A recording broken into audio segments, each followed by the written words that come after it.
The city of Athens in the 5th and 4th centuries BCE was a place where ideas seemed to crackle in the very air, as if the streets themselves were alive with debate.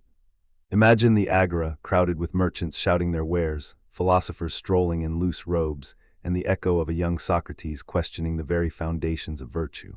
It was in this restless intellectual climate that the seeds of what would later be called Cynicism were first sown.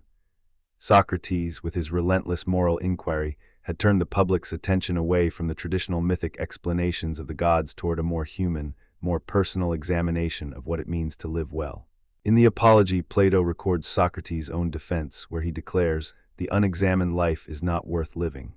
That simple proclamation resonated far beyond the courtroom. It reverberated through the minds of his disciples and eventually through the streets of a city that prized both rhetorical skill and civic participation. Yet Socrates did not stand alone. Around the same time, the sophists, teachers such as Protagoras, Gorgias, and Hippias, were offering instruction in the art of persuasion, arguing that truth could be bent to the will of the speaker, that man is the measure of all things. Their emphasis on relativism and on the power of language to shape perception created a tension with Socrates' insistence on an objective moral order. In the comedies of Aristophanes, for instance, the sophists are lampooned as clever charlatans who sell wisdom like cheap merchandise. In The Clouds, the character Strepsiades enrolls his son in a thinkery to learn how to argue his way out of debts, a satire that captures the public's ambivalence toward this new wave of intellectual commerce. The clash between Socratic moral seriousness and sophistic relativism set the stage for a new kind of philosophical radicalism, one that would reject not only conventional morality, but also the very trappings of social respectability. Enter Antisthenes, a figure who has often been described as the bridge between Socrates and the later Cynics. Antisthenes was a direct student of Socrates, and his own teachings echo that master's disdain for the superficialities of Athenian life. According to Diogenes Laertius, Antisthenes advocated that virtue is sufficient for happiness, and that it is better to be poor and virtuous than rich and vicious. He argued that the pursuit of external goods, wealth, fame, comfort, was a distraction from the cultivation of the soul. In his own way, Antisthenes took Socrates' call to examine one's life and turned it into a call for ascetic living, for a life stripped of luxury. He is said to have lived on a diet of simple foods, to have owned only a few garments, and to have taught his disciples to value self-sufficiency above all else. In this, he laid the groundwork for a philosophical movement that would later be known as Cynicism, a term that originally meant dog-like, a label intended as an insult but later embraced by its adherents as a badge of honest, unpretentious living. From Antisthenes we move to the most colorful and perhaps most misunderstood of all the Cynics, Diogenes of Sinope. Diogenes was born in the bustling port city of Sinope on the Black Sea coast around 412 BCE. His father, Hicesias, was a wealthy banker, and Diogenes grew up in a world of privilege. Yet the story of his exile to Athens, whether it was the result of a scandal involving the defacement of Athenian coinage or a deliberate act of rebellion against the corrupt practices of his own family, marks the moment when his life took a decisive turn. The ancient sources, particularly the fragments collected in the Dioscurrent's corpus, are ambiguous, but they agree that Diogenes arrived in Athens as an outsider, carrying with him a disdain for the conventions that had once surrounded his comfortable upbringing. It is in Athens that the legend of the tub takes shape. Diogenes is said to have taken up residence in a large ceramic jar, often translated as a tub or a pithos, in the heart of the city's marketplace. The image of a philosopher, wrapped only in a cloak, sleeping on a stone floor, surrounded by the clamor of merchants, is one that has endured through the centuries. He was not merely a hermit. He was a living critique of the values that the city celebrated. When asked why he lived in such squalor, Diogenes is reported to have replied, "I am looking for an honest man."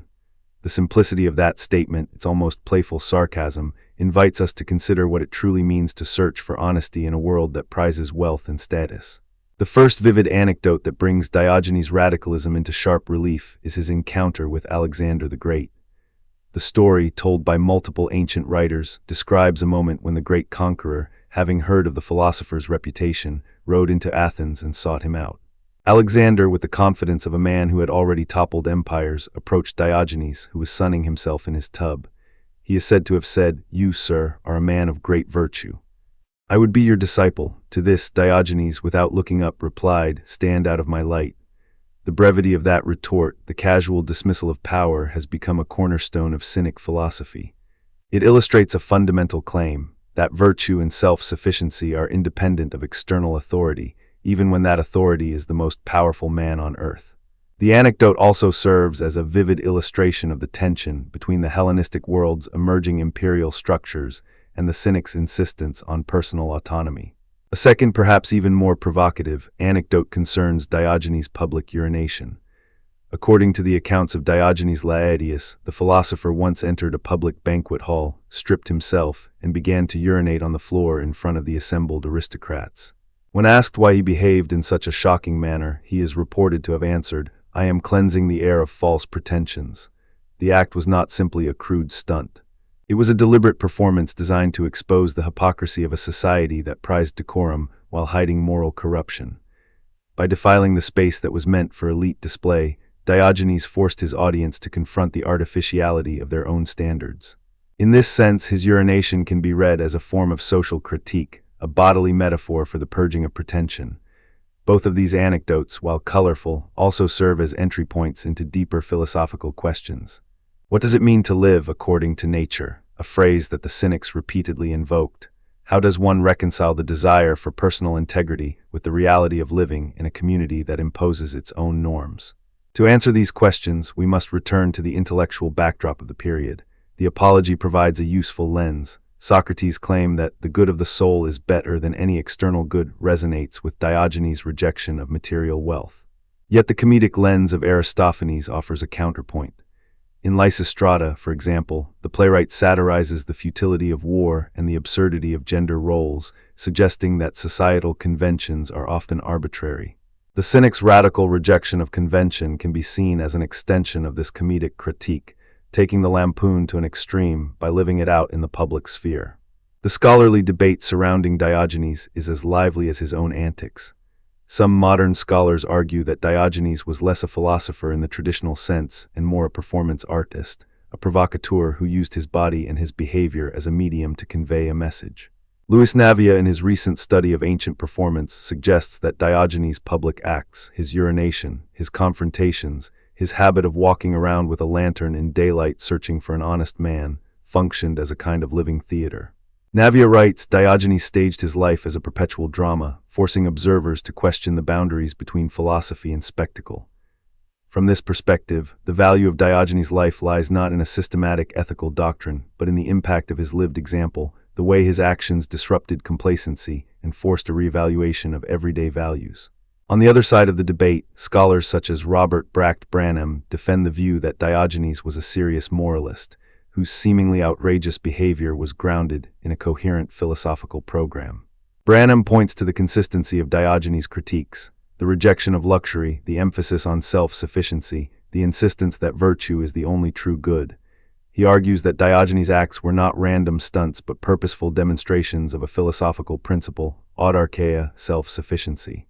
Branham writes, the Cynic's radical lifestyle is an embodied argument that the good life does not require external goods, but rather an inner freedom from desire. For Branham, the performance aspect does not diminish the philosophical seriousness. Rather, it amplifies it because the Cynic believed that philosophy should be lived, not merely discussed. The tension between these two interpretations, performance artist versus serious moralist, mirrors the broader tension within ancient philosophy between the life of the mind and the life of action. The Stoics, who later claimed the Cynic tradition as their intellectual ancestor, would argue that the Cynics provided the practical groundwork for a philosophy that could be both theoretically rigorous and practically lived. The Stoic philosopher Musonius Rufus, for example, famously said, "If you have a dog that barks at a stranger, you do not punish the dog, you correct the stranger." This Stoic sentiment reflects the Cynic's strategy of using shock to correct societal excesses, suggesting that the two traditions are not at odds, but rather part of a continuous dialogue. To understand the full significance of Diogenes' life, we must also consider the historical anecdotes that illuminate the social context in which he operated. One such story involves the famous Athenian playwright Aristophanes, who, in his play The Wasps, depicts a scene where a character is punished for the crime of being too honest. Although the play predates Diogenes, the cultural memory of such satirical depictions informs our reading of Diogenes' own confrontations with authority. When Diogenes publicly urinated, he was echoing a theatrical tradition that used bodily humor to critique power structures. Another anecdote comes from the life of the philosopher Crates of Thebes, a student of Diogenes, who reportedly gave away all his possessions to a poor man and then lived in a barrel. Crate's act reinforces the idea that the Cynic's radical lifestyle was not an isolated eccentricity, but part of a broader movement that valued poverty as a means to moral clarity. The primary sources that preserve these stories are few, but they are precious.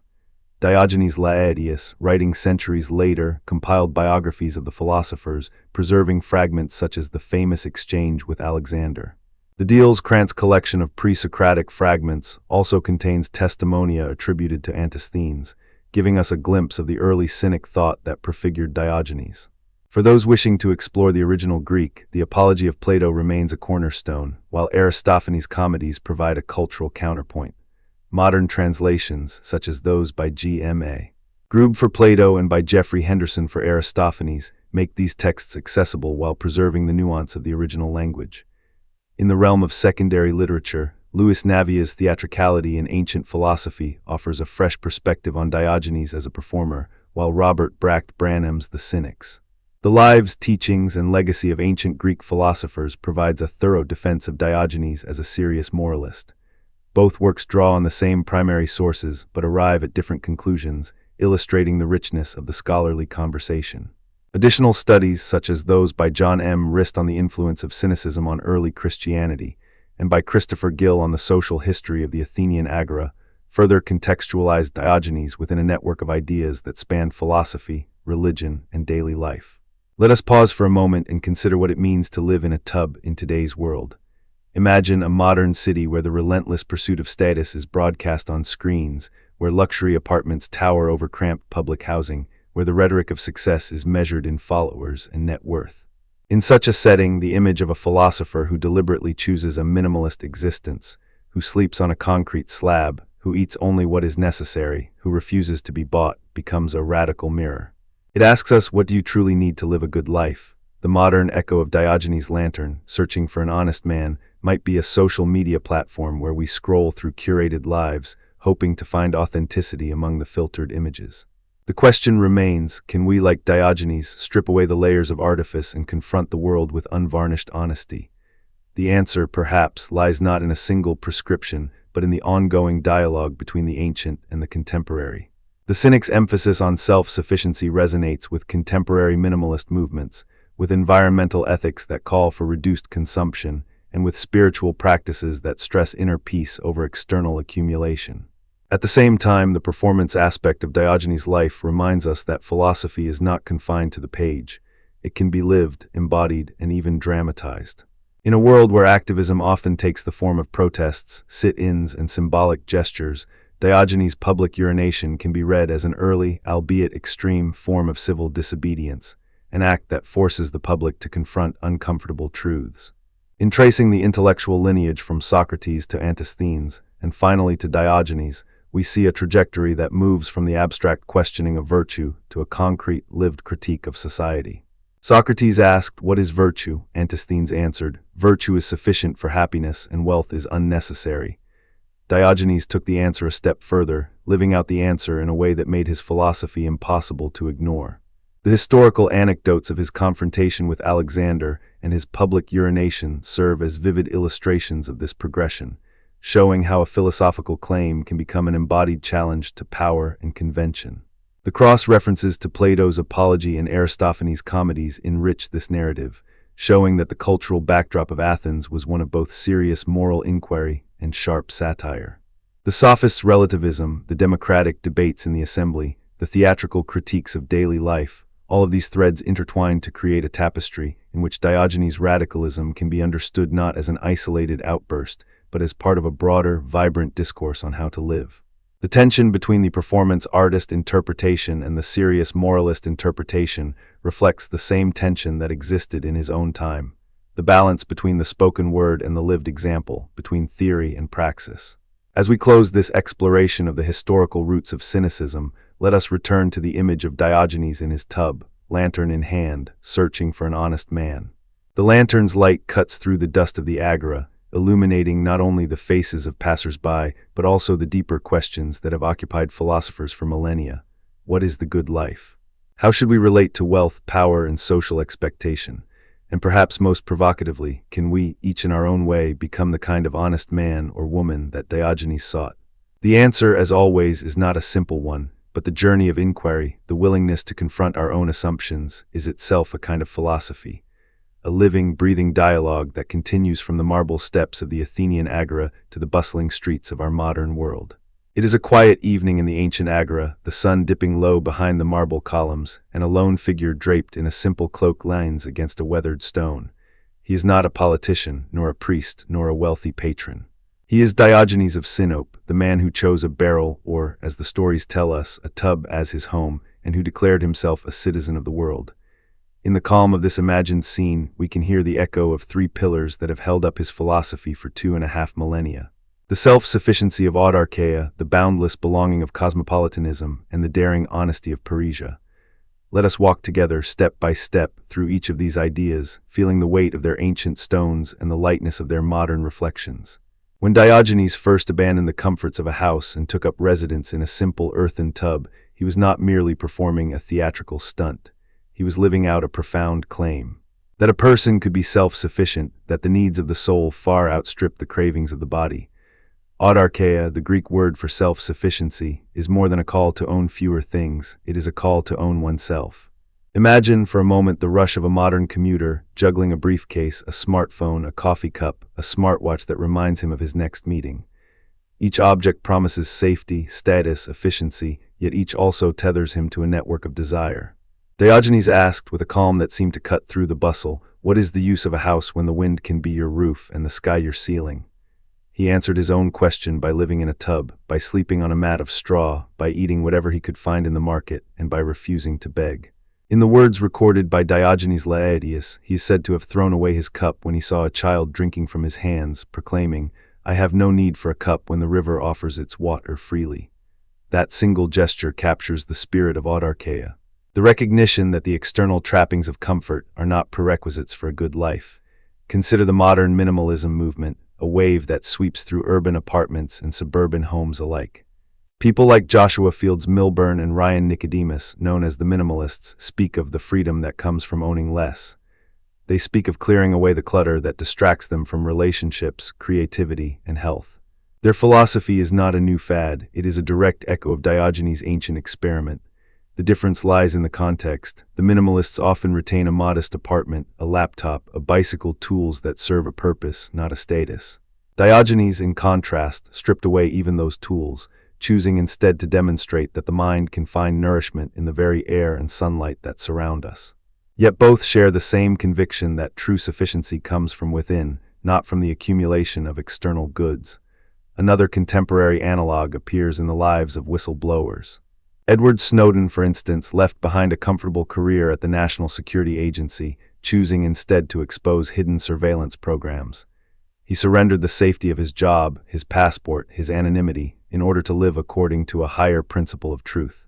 In doing so, he embodied a modern form of audarcheia, the willingness to abandon material security for the integrity of the self.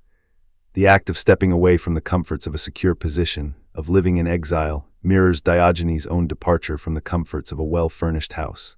Both men, separated by 2,000 years, illustrate that self-sufficiency is not a passive state of having less, but an active choice to align one's life with an inner standard that does not depend on external approval.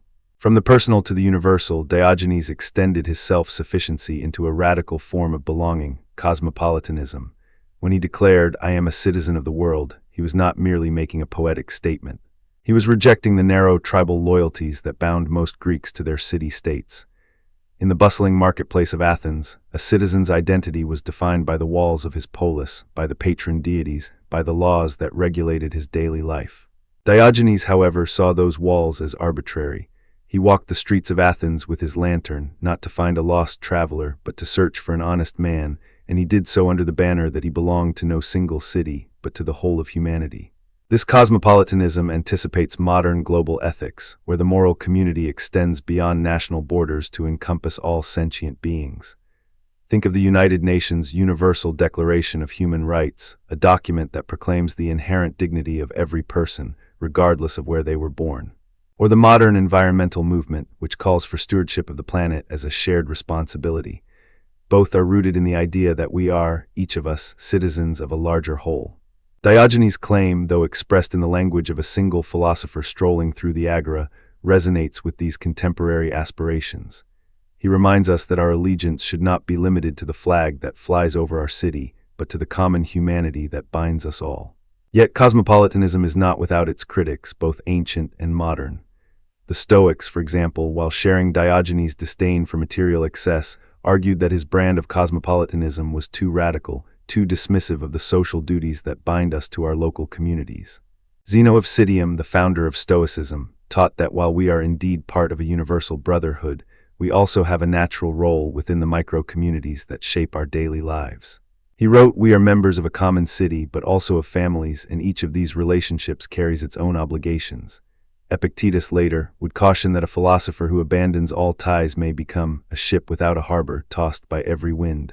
The Stoic critique, therefore, is not a rejection of cosmopolitanism, but a call for balance. To love the world while still honoring the particular bonds that give life its texture. Epicureans, on the other hand, offered a different counterpoint.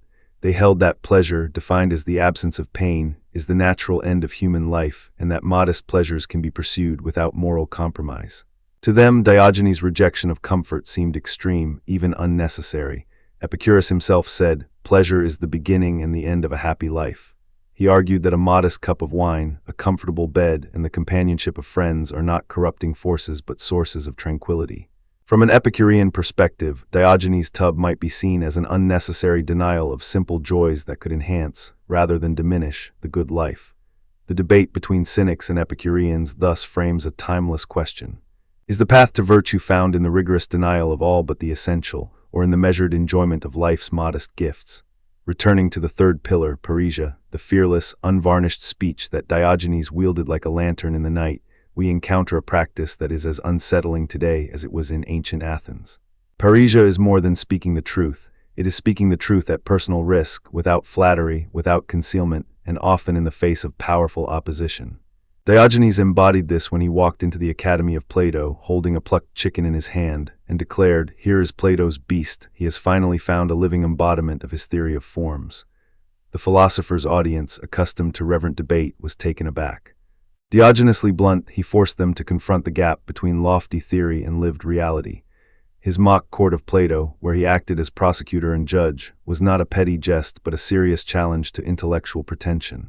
He asked, with a calm that bordered on the theatrical, "If truth is a banquet, why do we serve it on plates of rhetoric?"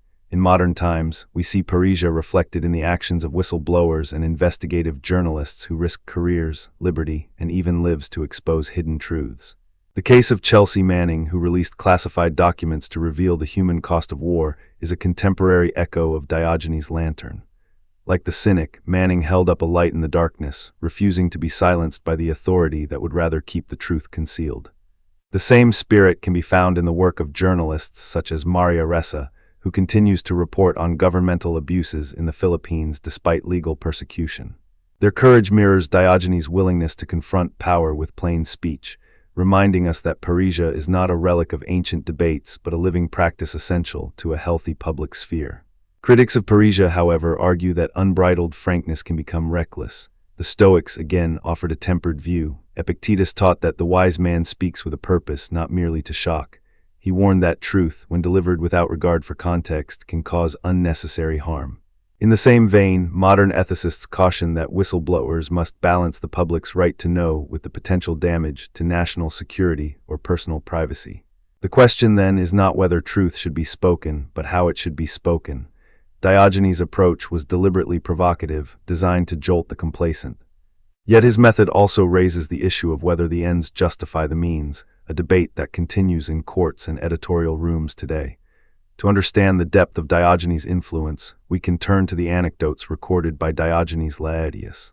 One story tells of Alexander the Great, who, upon meeting Diogenes sunbathing in his tub, asked if there was anything he could do for the philosopher.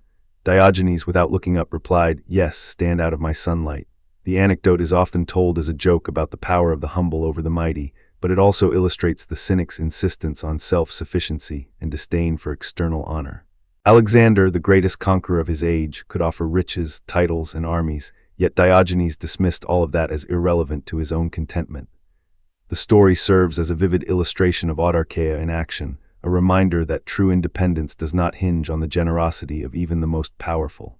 Another anecdote recounts Diogenes' encounter with a wealthy Athenian who offered him a cloak.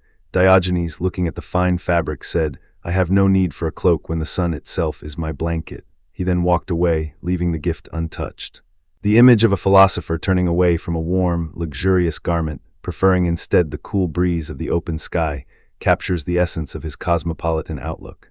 He does not cling to the comforts of any particular city, any particular class, any particular set of possessions. He belongs to the world, and the world in its raw, unadorned form is sufficient for him.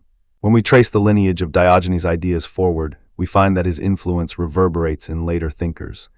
Nietzsche, for instance, praised the cynic as a free spirit, a figure who rejects the herd and creates his own values. In Thus Spoke Zarathustra, Nietzsche writes of the free man who lives on his own terms, who laughs at the conventions of society. Though Nietzsche's free spirit is more aristocratic and less ascetic than Diogenes', the underlying admiration for a life lived in defiance of conventional morality is unmistakable. Nietzsche's concept of the Übermensch also echoes the cynic's call to self-overcoming, to become a master of one's own destiny, unbound by societal expectations. Even in contemporary philosophy, the echo of cynic thought can be heard in the works of modern existentialists who emphasize authenticity.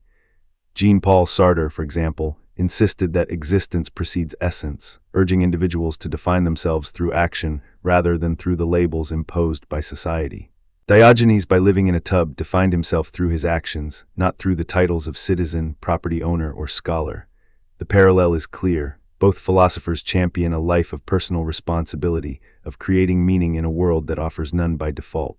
The modern minimalist movement, which we mentioned earlier, also draws upon this lineage. In the words of Marie Kondo, "When you put your house in order, you put your mind in order." This sentiment resonates with Diogenes' claim that a tidy inner life is achieved by discarding the superfluous. The modern tiny house movement, where families downsize to dwellings no larger than a modest cabin, can be seen as a practical, architectural expression of autarkia. Those who choose to live in such spaces often report a heightened sense of freedom, of being less tethered to material concerns and more attuned to the rhythms of nature, a sentiment that Diogenes would have recognized as a return to the basics of human existence.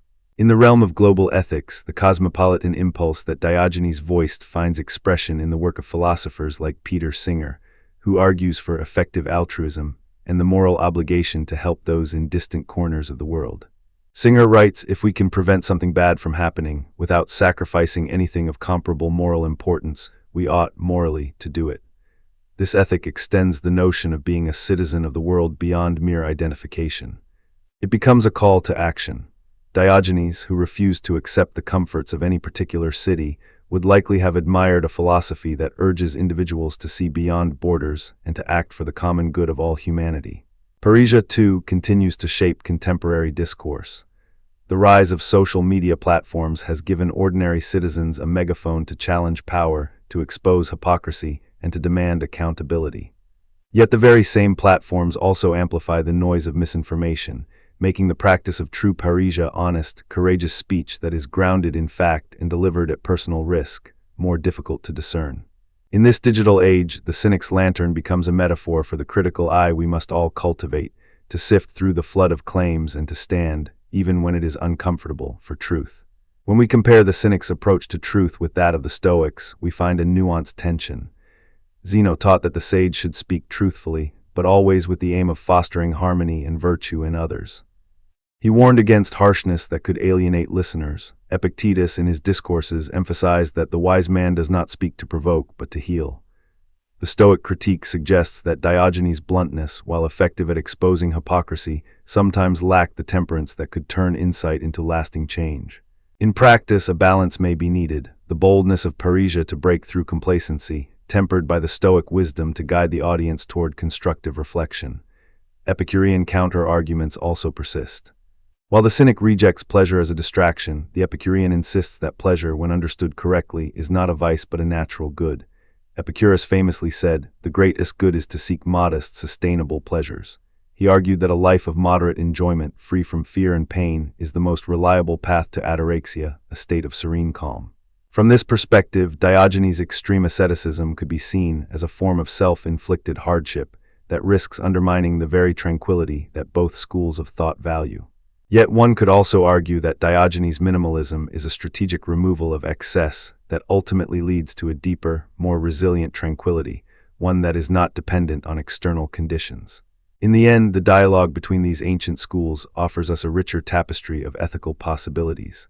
Audarcheia invites us to examine what we truly need. Cosmopolitanism expands our circle of moral concern. Parrhesia challenges us to speak truth, even when it hurts. Together, they form a triad that can guide a life that is both internally coherent and outwardly engaged. As we contemplate Diogenes' tub, we might ask ourselves, what would it mean for me today to live with fewer possessions, to see myself as a citizen of a shared world, and to speak honestly, even when it is uncomfortable? The ancient philosopher does not demand that we abandon all modern conveniences, but rather that we reflect on the purpose each of those conveniences serves. Imagine a modern professional who, after years of climbing the corporate ladder, decides to downsize to a modest apartment, to give up the daily commute, and to volunteer with an international humanitarian organization. This person embodies audarcheia by choosing self-sufficiency over status, cosmopolitanism by embracing a global mission, and Parrhesia by speaking out against corporate practices that harm the environment. In this narrative, the ancient pillars become a living framework for contemporary decision-making. We can also look to the story of the tiny house community in Portland, Oregon. Residents there often share resources, grow food on rooftops, and organize public forums where they discuss local governance with candor. Their meetings sometimes feature a truth hour, a time when anyone can raise concerns without fear of retribution. This practice mirrors Diogenes' lantern, shining a light on the hidden corners of community life. The community's commitment to minimal living, shared spaces, and open dialogue illustrates how the Cynic's core tenets can be woven into the fabric of modern society. The philosophical lineage does not stop there.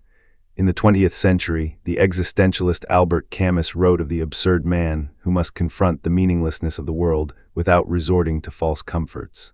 Camus' call to live without appeal resonates with Diogenes' refusal to seek validation from external sources.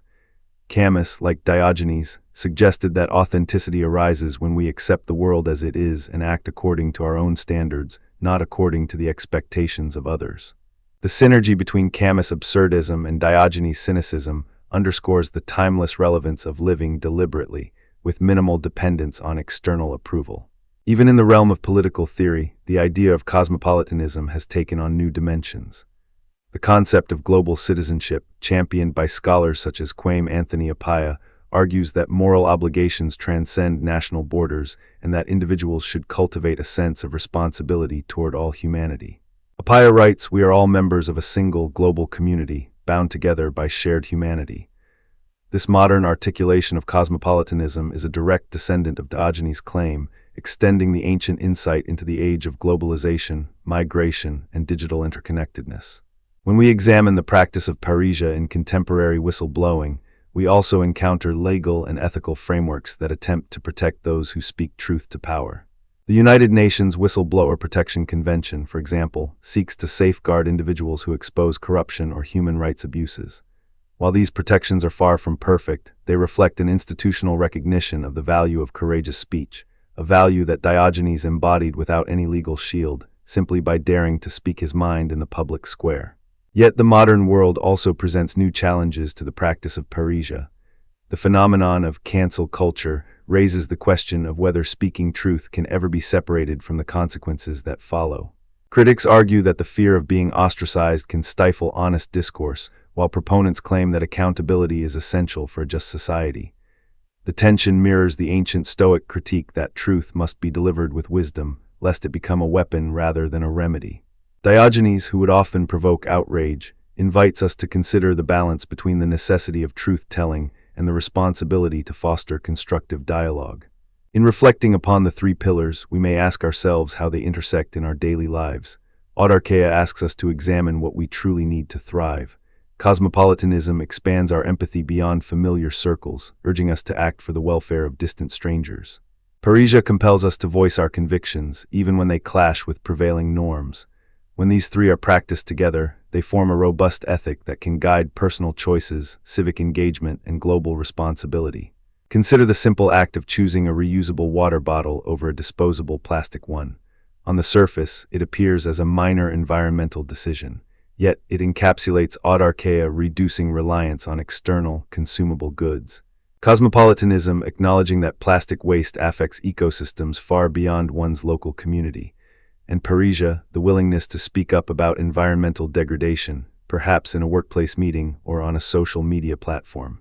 The small act becomes a microcosm of the Cynic's larger philosophy, demonstrating how ancient ideas can inform even the most mundane choices. Another illustration can be found in the realm of education. A student who questions the prevailing curriculum, who demands that the institution address systemic biases, embodies parrhesia. If that student also chooses to study across borders, to engage with diverse cultures, they practice cosmopolitanism. And if they adopt a minimalist study environment, focusing on essential texts rather than the latest gadgets, they enact autarkia. The convergence of these practices creates a holistic approach to learning that is both self-directed and socially aware. The ancient anecdotes also remind us that the practice of these ideas often involves a touch of humor, a willingness to shock, to break expectations. Diogenes' act of walking around with a lantern in daylight, searching for an honest man, was not merely a stunt. It was a satirical mirror held up to Athenian society. In modern times, satirists such as Jon Stewart or John Oliver use humor to expose hypocrisy, employing a form of parrhesia that is both entertaining and incisive. Their lamp is the camera, their tub is the studio, and their audience is invited to reconsider what they accept as normal. In the same vein, the modern freegan movement, which involves salvaging discarded food from grocery stores to reduce waste, can be seen as a contemporary expression of autarkia. Freegans reject the consumerist narrative that equates abundance with happiness, choosing instead to live on what is already available, thereby minimizing their ecological footprint. Their lifestyle echoes Diogenes' belief that true sufficiency comes not from accumulation, but from the wise use of what the world already provides. The dialogue between Cynic and Stoic thought also offers a fertile ground for contemporary reflection. While the Cynics champion radical independence, the Stoics propose a more communal approach to virtue. Zeno's concept of the cosmopolis, a universal city of rational beings, aligns with Diogenes' cosmopolitan claim, yet Zeno emphasizes the role of law and mutual aid within that city. Epictetus, who taught that freedom is the only worthy possession, also warned that freedom without responsibility can become a self-indulgent isolation. The interplay between these perspectives suggests that a balanced life might draw from both the Cynic's bold self-reliance and the Stoic's disciplined social engagement. Nietzsche's admiration for the free spirit brings another layer. He praised those who create their own values, who reject herd morality, much as Diogenes rejected societal conventions. Yet Nietzsche also warned that the free spirit must avoid becoming merely a recluse, detached from the world he seeks to transform. This tension mirrors the Cynic's challenge: to live authentically while remaining engaged enough to influence others. In contemporary terms, this could be the activist who lives simply, yet speaks loudly, who refuses to be co-opted by the very systems they critique. Finally, we return to the image of Diogenes' tub, a simple, unadorned vessel that held a philosopher's life. The tub is a metaphor for the container of our own existence. It asks us what we fill it with, excess or essence. The three pillars, self-sufficiency, cosmopolitan belonging, and fearless speech, are the waters that can fill that tub, purifying it, giving it purpose. As we listen to this quiet voice, we might imagine ourselves stepping into our own metaphorical tub, feeling the cool earth beneath us, the sky above, and the distant hum of the world beyond. In that moment, we are invited to ask, how can I live with less, love with more, and speak with truth? The answer, perhaps, is not a single prescription, but a continual practice. Autarkia calls us to regularly assess our needs, to let go of what does not serve the soul. Cosmopolitanism invites us to expand our circle of concern, to see the stranger as a neighbor, the distant crisis as a personal responsibility. Parrhesia challenges us to confront the uncomfortable, to lift the lantern of honesty into the dark corners of our lives and societies. By weaving these threads together, we honor the spirit of Diogenes, not as a relic of antiquity, but as a living guide for a world that still wrestles with excess, division, and silence. So as the sun finally slips behind the marble arches, and the shadows lengthen across the agora, imagine Diogenes, still seated in his tub, his lantern held aloft, his eyes bright with the light of unvarnished truth. Let his example linger in your thoughts, not as a call to abandon all, but as an invitation to examine what truly sustains you, to recognize the common humanity that binds us all, and to speak when needed. With the boldness of a philosopher who once declared, "I am looking for an honest man." In the quiet that follows, may you find the courage to live, to love, and to speak in a way that honors both the ancient tub and the modern world you inhabit. Imagine a man whose home is not a house, not even a modest room, but a simple, weather-worn tub that sits in the bustling heart of Athens. Picture the sun beating down on the marble of the agora, the clamor of merchants hawking olives and figs, and there in that very marketplace a figure wrapped only in a thin cloak, his only possessions a wooden staff and a cracked bowl. This is Diogenes of Sinope, the quintessential cynic, whose radical choice to live in a tub was never a mere eccentricity. It was an ethical demonstration, a living argument that reverberated through the streets, the temples, and the minds of his contemporaries and of every thinker who has since tried to understand the meaning of a life stripped to its barest essentials. To grasp the depth of this practice, we must first recall the philosophical climate of the 4th century BCE.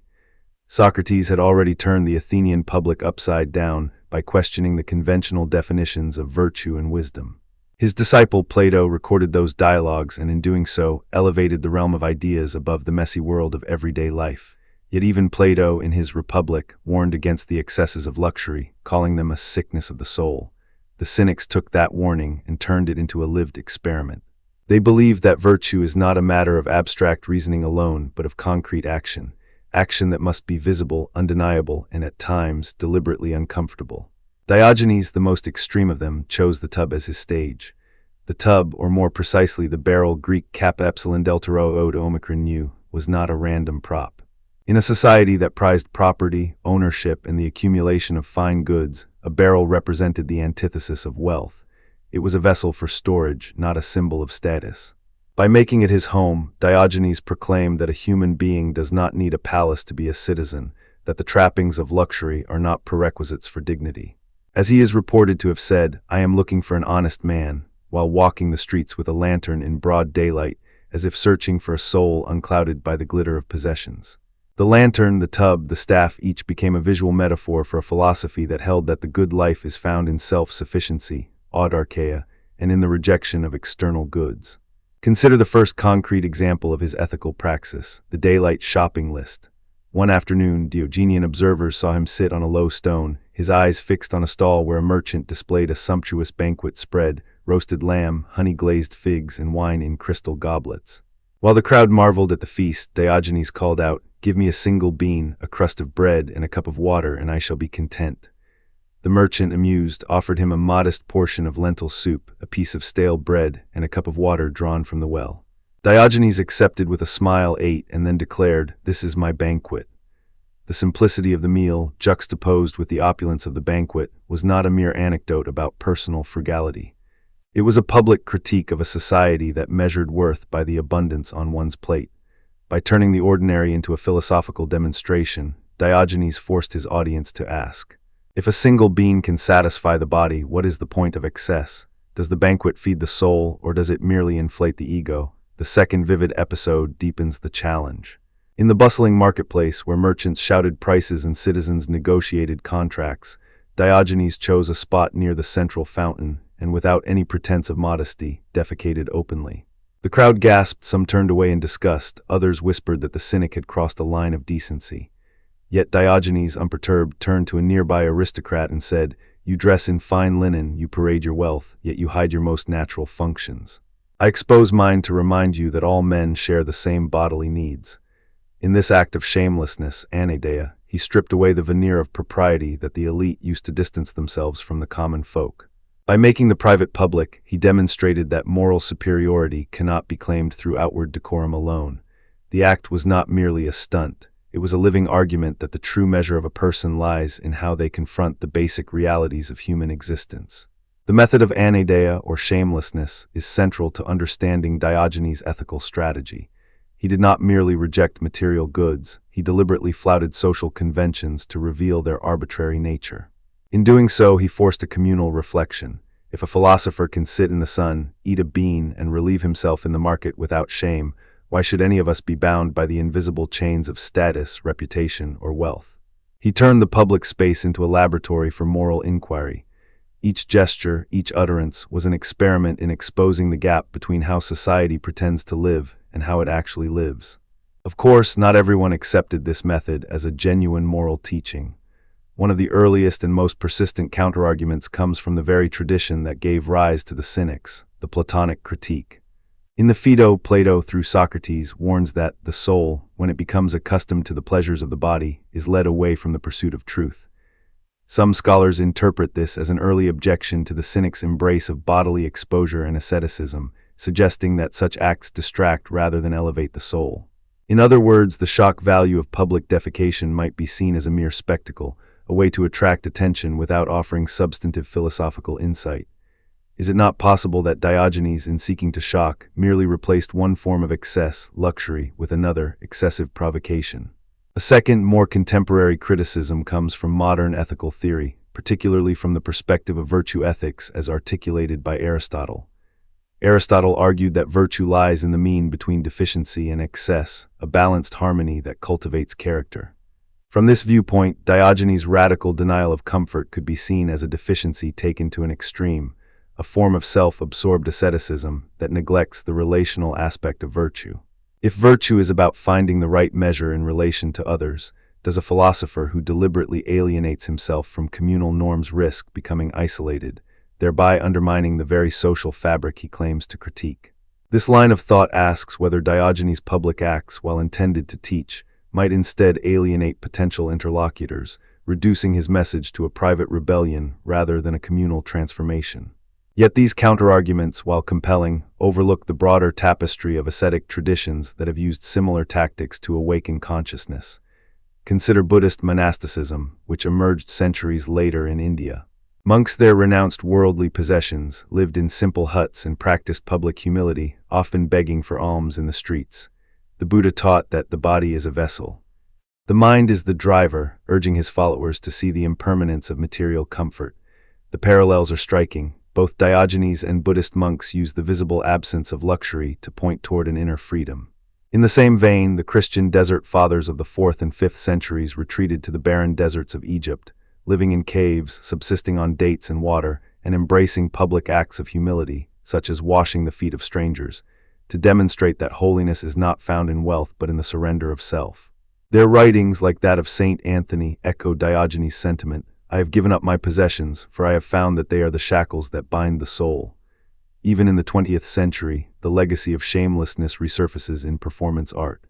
Marina Abramovic's Rhythm Zero, 1974, invited the audience to use any of 72 objects on her body as they wished, ranging from a rose to a loaded gun. For 6 hours, she stood silent and passive, allowing the public to act upon her without resistance. The piece forced viewers to confront their own capacity for cruelty, compassion, and responsibility, much as Diogenes forced Athenians to confront their own pretensions. Both artists used the body as a canvas, both surrendered personal comfort to expose societal truths. Abramovic herself reflected, "I wanted to see how far people could go when they had the power to do anything to another human being." The resonance with Diogenes' public defecation is unmistakable. By exposing vulnerability, the artist, like the cynic, holds a mirror to the collective conscience. To understand the full significance of Diogenes' tub, we must also explore how his philosophy extended beyond his own gendered experience. His sister, Hipparchia of Myronia, famously chose to join him in the cynic life, refusing the conventional role of a respectable woman in a patriarchal society. Legend tells that when Hipparchia's brother discovered her living with Diogenes, he confronted the philosopher, demanding he return his sister to a proper household. Diogenes, with characteristic wit, replied, "If you think you are rescuing her, you are merely rescuing a slave." He then offered her a cloak and a staff, inviting her to live as a cynic. Hipparchia accepted, and together they roamed the streets, she too sleeping in a barrel, sharing the same simple meals, and engaging in public discourse. Their partnership illustrates that the ethical praxis of living in a tub was not a solitary performance, but a communal experiment that could be adopted by anyone willing to reject societal expectations. Hipparchia's presence also challenges the notion that asceticism is inherently masculine. It demonstrates that the cynic critique of property and luxury was meant for all citizens, regardless of gender. The symbolism of the tub can be unpacked through an analogy that resonates even today. Imagine a modern smartphone, sleek and powerful, that we carry everywhere. If you were to drop it into a shallow puddle, its circuitry would short, its functions would cease, and the device would become a mere shell. The tub in Diogenes' hands functions as that puddle for the modern soul. By placing himself in a vessel designed for storage, he short-circuits the societal circuitry that tells us we must accumulate, display, and protect our possessions. The tub becomes a conduit for a deeper truth. When the external circuitry is stripped away, the inner logic of the self, its values, its reason, must shine on its own. This analogy helps us see why the tub is more than a humble dwelling. It is a philosophical instrument, a test of whether one's inner compass can guide without the external markers of wealth. Historical anecdotes further illuminate the impact of Diogenes' radical lifestyle. One of the most famous stories recounts his encounter with Alexander the Great. The mighty conqueror, having heard of the philosopher's reputation, approached him in Corinth and asked, "If I were to grant you any wish, what would it be?" Diogenes, lounging in his barrel, looked up, squinted at the sun, and replied, "Stand out of my light." The simplicity of the response, an appeal for personal space rather than riches, underscores his disdain for power and material gain. It also illustrates how his ethical praxis could confront even the most formidable authority without fear. The anecdote has been retold through centuries, serving as a testament to the power of moral independence. Another anecdote involves Diogenes' response to a wealthy Athenian who boasted about his collection of fine clothing. The Athenian, eager to impress, asked Diogenes how many tunics he owned. Diogenes, without missing a beat, answered, "Only one, and it is the same one I wear when I go to the market and when I sit in the sun. If you think you need more, you are a slave to your own vanity." The Athenian, taken aback, fell silent. The story, recorded by Diogenes Laertius, reveals how the philosopher used humor and brevity to expose the emptiness of material pride, turning a simple question about clothing into a profound critique of the social hierarchy that equated wealth with virtue. These stories, coupled with the concrete examples of his bean versus banquet and his public defecation, illustrate a consistent pattern. Diogenes used the public sphere as his laboratory, the tub as his laboratory bench, and his body as the primary instrument of inquiry. He did not confine his philosophy to abstract dialogues. He embodied it, making each act a question posed to the city itself. What is the true measure of a good life? The answer, for Diogenes, lay not in the accumulation of goods, but in the capacity to live unencumbered by them, to confront the world with naked honesty, and to expose pretensions wherever they arise. When we consider the modern relevance of this ethical praxis, several applications emerge. In contemporary consumer culture, where advertising bombards us with promises that happiness can be purchased, Diogenes' tub reminds us that fulfillment can be found in simplicity. Minimalist movements, which advocate for decluttering one's living space and focusing on experiences rather than possessions, echo the Cynic call to reject unnecessary luxury. Moreover, the practice of digital detox, where individuals intentionally disconnect from smartphones and social media, can be seen as a modern analog of the tub, a deliberate withdrawal from the noise of the marketplace to rediscover inner clarity. In the realm of public discourse, Diogenes' willingness to expose uncomfortable truths resonates with the work of modern whistleblowers and activists who, by stepping outside the accepted norms, draw attention to systemic injustices. Think of the climate activist Greta Thunberg, who sits alone with a sign in front of the Swedish parliament, refusing to engage in the usual political theatrics. Her solitary presence, much like Diogenes' solitary barrel, forces the public to confront a crisis that many would rather ignore. The method differs. She does not defecate in the market, but the underlying principle of using personal sacrifice and public visibility to challenge complacency remains strikingly similar. Yet the cautionary counterarguments persist.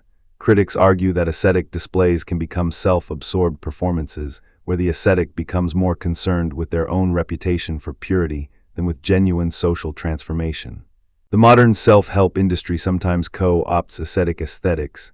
Think of influencers who showcase their Spartan lifestyles as a brand, risking the reduction of profound philosophical critique to a marketable aesthetic. This is a legitimate concern. When the tub becomes a backdrop for personal branding, the original intent to expose societal excess and to model a life of virtue can be diluted. To navigate this tension, we can look again to the historical lineage of ascetic practices. The Desert Fathers, for instance, often lived in isolation, yet maintained a deep concern for the spiritual welfare of surrounding communities. Their letters, such as those of Abba Moses, stress humility and service, warning against pride even in renunciation. They understood that the outer act of poverty must be accompanied by an inner posture of love and compassion. Diogenes, too, despite his harsh exterior, engaged in dialogues with passers-by, answered questions, and offered witty counsel. His shamelessness was not an end in itself, but a means to provoke reflection. When he said, "I am looking for an honest man," he was inviting others to examine their own integrity, not merely to shock them. Cross-referencing with the Stoic tradition further enriches our understanding. The Stoics, many of whom were influenced by the Cynics, adopted the idea that virtue is sufficient for happiness, but they tempered it with the notion of cosmopolitanism, seeing oneself as a citizen of the world, bound by rational nature. Marcus Aurelius, in his Meditations, writes, "If you are distressed by anything external, it is not the thing itself that troubles you, but your judgment about it." Diogenes' tub can be read as a lived embodiment of this insight. The external circumstance, a barrel, is neutral. The judgment that it is insufficient or degrading is what creates suffering. By refusing to grant the external circumstance power over his judgment, Diogenes demonstrates the Stoic ideal in a raw, unmediated form. Returning to the concrete, let us revisit the daylight shopping list. When Diogenes asked for a single bean and a crust of bread, he was not merely requesting a meal, he was issuing a challenge to the prevailing economic structures. In ancient Athens, food markets were sites of both sustenance and social stratification. The wealthy could afford exotic imports, while the poor subsisted on staples. By publicly accepting the most modest fare, Diogenes inverted the market's hierarchy, showing that the moral worth of a person is not measured by the price of their food. This act also prefigures modern food sovereignty movements, where communities reclaim control over their food sources, emphasizing local, simple, and sustainable consumption over globalized excess. Similarly, the public defecation episode can be reframed in light of contemporary discussions about bodily autonomy and the politics of space. In many modern cities, public restrooms are scarce, and the act of relieving oneself outside is criminalized, reflecting a social desire to hide bodily functions. Diogenes' deliberate exposure of this natural act questioned the moral authority that dictates what is acceptable in public. Today, activists advocating for right to the city argue that all citizens should have access to basic sanitation and the dignity to manage their bodies without fear of punishment. Diogenes, centuries earlier, forced his fellow Athenians to confront the absurdity of policing natural processes while policing wealth. The method of anaideia, while unsettling, can also be understood through the lens of rhetorical strategy. In classical rhetoric, the concept of parrhesia, frank, fearless speech, requires a speaker to risk social censure to speak truth to power. Diogenes practiced a bodily form of parrhesia, using his own physical presence to voice truths that would otherwise be censored. By making his body the vehicle of truth, he bypassed the need for elaborate argumentation, letting the starkness of his actions speak louder than any philosophical treatise. This aligns with the Socratic method of exposing ignorance through questioning, but Diogenes takes it a step further. He exposes the societal complacency that hides behind polite discourse. One might ask, does this form of radical honesty have limits? When does the pursuit of truth become cruelty? The ancient philosopher Epicurus, who emphasized pleasure as the absence of pain, might have critiqued Diogenes for imposing discomfort on others. Yet Epicurus also warned against unnecessary desires, suggesting a convergence in the underlying goal, a life free from the tyranny of unnecessary wants. The tension between the two underscores the richness of ethical debate. Is the path to freedom paved with comfort or with confrontation? In contemporary academic discourse, scholars such as Martha Nussbaum have highlighted the importance of capabilities, the real freedoms individuals have to pursue what they value. From this perspective, Diogenes' tub can be seen as an assertion of capability, the capability to live authentically, regardless of external constraints. By living in a tub, he exercised his agency to define his own standards of a good life, thereby modeling for others the possibility of alternative ways of being. This resonates with modern discussions about housing insecurity, where individuals forced into minimal dwellings are often stigmatized. Diogenes flips this stigma, turning the minimal dwelling into a badge of philosophical integrity rather than a mark of failure. The influence of Diogenes' tub reverberates through the ages, finding echoes in the medieval fool tradition, where court jesters used humor and apparent madness to speak truth to kings. The fool, much like Diogenes, could say what others could not, cloaked in the safety of perceived absurdity. In the modern era, performance artists such as Yoko Ono in her cut piece invited the audience to cut away her clothing, exposing vulnerability to critique societal violence. The lineage from the Cynic's barrel to contemporary art installations underscores a persistent human impulse to use the body as a canvas for ethical questioning. Consider also the philosophical dialogue between Diogenes and his contemporary, Antisthenes, who is often credited as the founder of Cynicism. Antisthenes argued that virtue is sufficient for happiness and that external goods are irrelevant. Diogenes took this a step further, embodying the principle to an extreme degree. Yet even Antisthenes cautioned against excess in the opposite direction, warning that too much disdain for the world can become a new form of bondage. This internal critique within Cynicism itself highlights that the ethical praxis of living in a tub was not a monolithic doctrine, but a contested, evolving practice. In the realm of literature, the image of the tub has inspired poets and playwrights. The Roman poet Horace, in his odes, writes of the simple life as a refuge from the glitter of gold. Later, the French existentialist Jean-Paul Sartre, in Nausea, describes the protagonist's sense of alienation in a world saturated with objects, a feeling that resonates with Diogenes' deliberate removal of objects. The continuity of this motif suggests that the tub remains a potent symbol for the human yearning to strip away the superfluous and confront the essence of existence. Finally, let us return to the question that animates Diogenes' entire project. What does it mean to live ethically in a world that prizes property, luxury, and hierarchy? The answer, as the tub demonstrates, is not a single prescription, but an ongoing practice of questioning, of exposing, of living in a way that refuses to be complicit in the very structures one critiques. It is a reminder that ethics is not confined to abstract reasoning, but is lived out in the streets, in the markets, in the very spaces where we eat, sleep, and relieve ourselves. By choosing a tub over a palace, Diogenes invites each of us to examine the barrels we carry, our attachments, our pretensions, our unexamined comforts, and to consider whether we might, too, step into the public arena with a willingness to be seen, to be vulnerable, and to challenge the prevailing definitions of the good life. So as you listen to the echo of his footsteps on the ancient stones of the Agora, imagine the quiet determination that must have filled his heart as he lay in that humble tub, gazing at the sky, feeling the sun on his skin, and thinking. If a man can be content with a bean and a barrel, why do we bind ourselves to gold?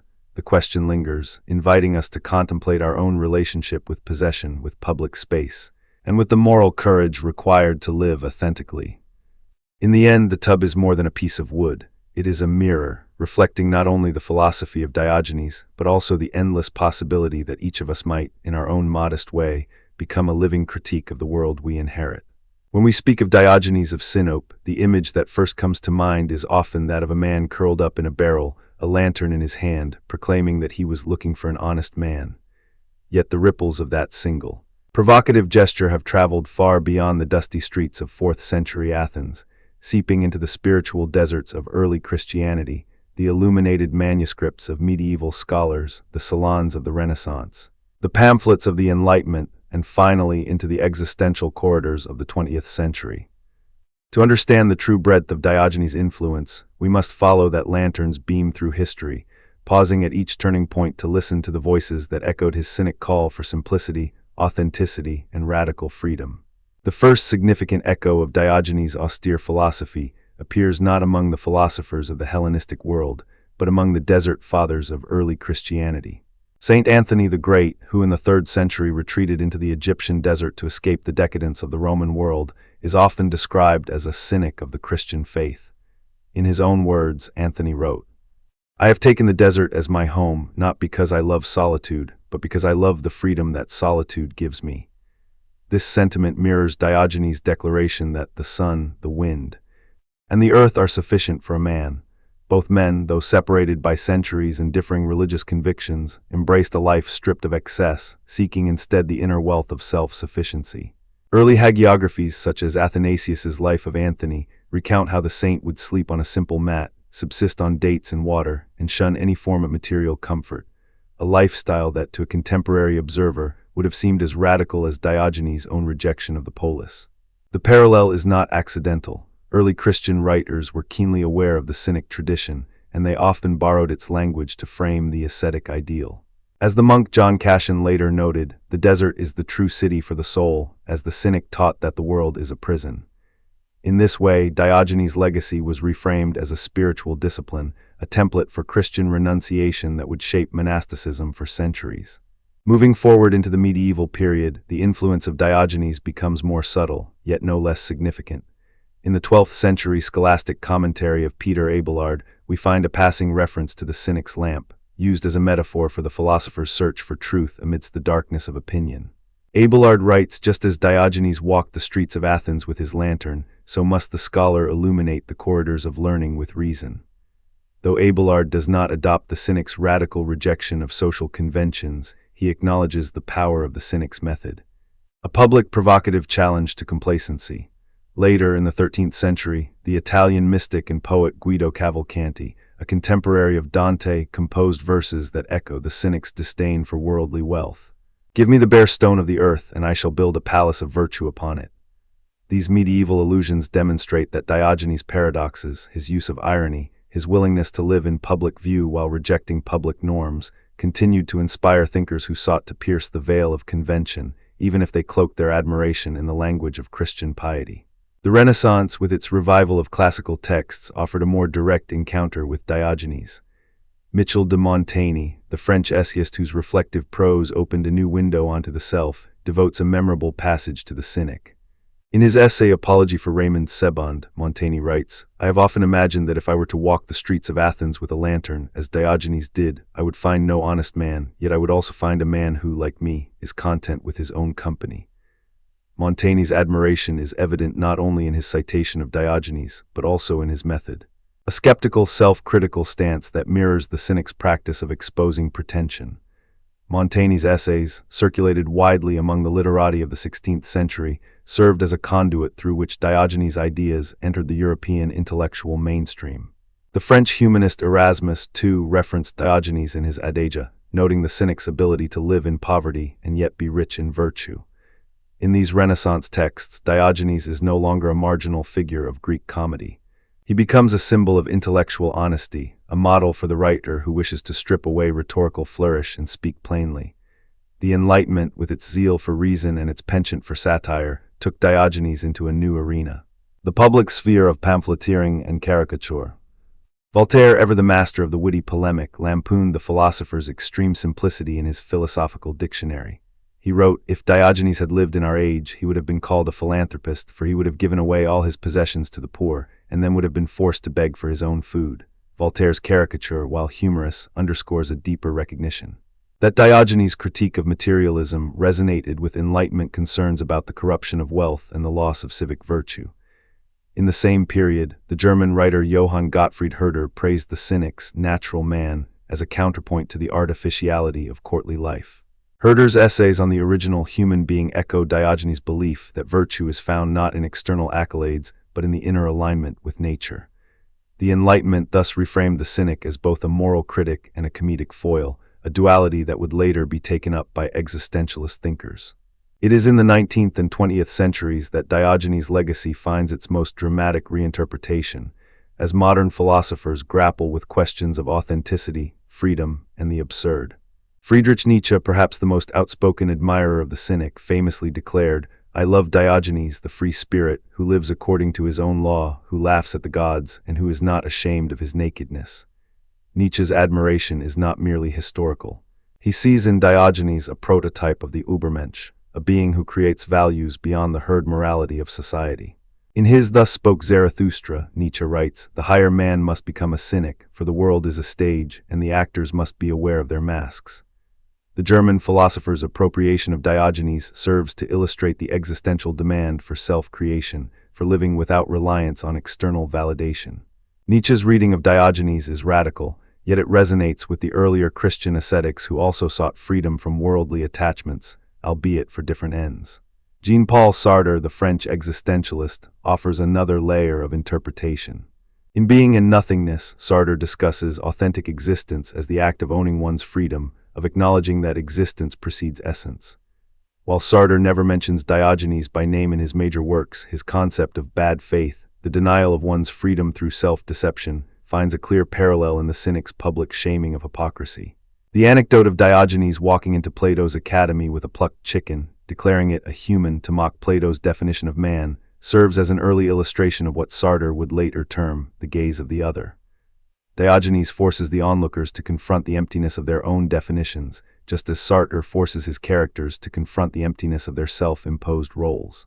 In this sense, the Cynic becomes a predecessor to existential authenticity, a figure who lives in accordance with his own definition of the good, regardless of societal condemnation. Albert Camus, the French novelist and philosopher of the absurd, brings yet another dimension to Diogenes' influence. In the myth of Sisyphus, Camus writes, "The absurd man is he who is aware of the meaninglessness of the world and yet continues to live fully." Diogenes, with his lamp in daylight, his public defiance of property, and his willingness to live in a tub, embodies this absurd heroism. Camus' famous line, "In the depth of winter, I finally learned that within me there lay an invincible summer," mirrors the cynic's capacity to find contentment in the most barren of circumstances. Camus even references Diogenes directly in a 1954 essay, noting that the cynic's laughter in the face of the gods is the ultimate act of rebellion against the absurd.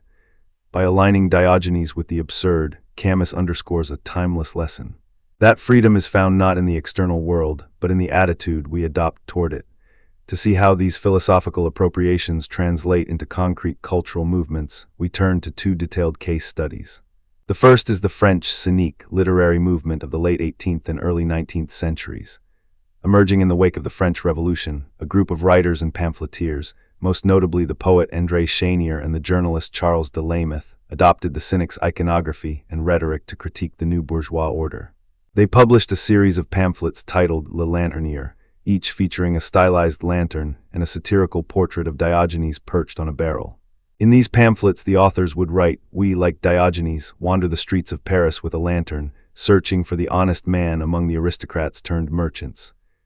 Their essays combined classical references with contemporary grievances, calling for a return to civic virtue and personal integrity. The movement's influence extended beyond literature.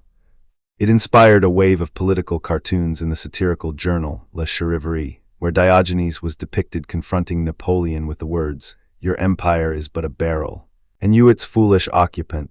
Though the Cynique movement faded with the rise of Romanticism, its legacy persisted in the French tradition of political satire, a lineage that can be traced to the modern guerrilla humor of satirical shows like Le Petit Journal.